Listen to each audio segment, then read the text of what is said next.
Hola, buenas tardes desde el FAN, desde Daroca, donde nos ha visitado Berna González Harbour y nos ha regalado una tarde preciosa de literatura, de novela y de periodismo.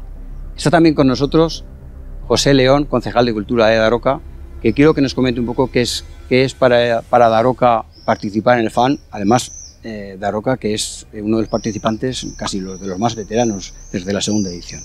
Sí, José Manuel, llevamos, pues esta es la octava edición y tiene 9 el FAN, entonces pues bueno, prácticamente llevamos desde el principio.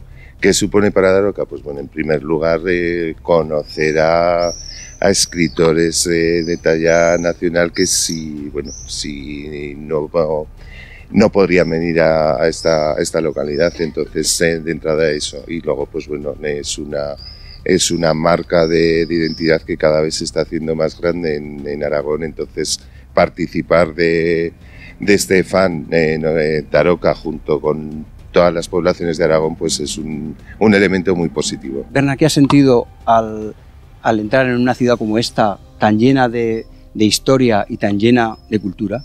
Bueno, he sentido que el regalo me lo habéis hecho vosotros a mí, el FAN, José Manuel, José, el concejal, y la biblioteca, que ha sido un espacio único. Tener esta colegiata aquí detrás ya habla por sí solo.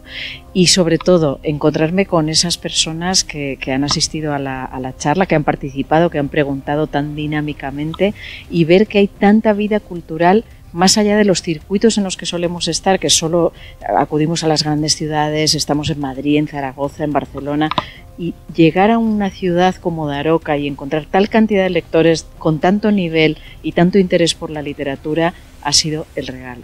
Desde luego es un regalo visitar esta ciudad, Daroca, tan llena de cultura, tan llena de música, y queremos hoy despedirnos desde aquí, aconsejaros que vengáis a visitar Daroca, porque desde luego lo vais a disfrutar.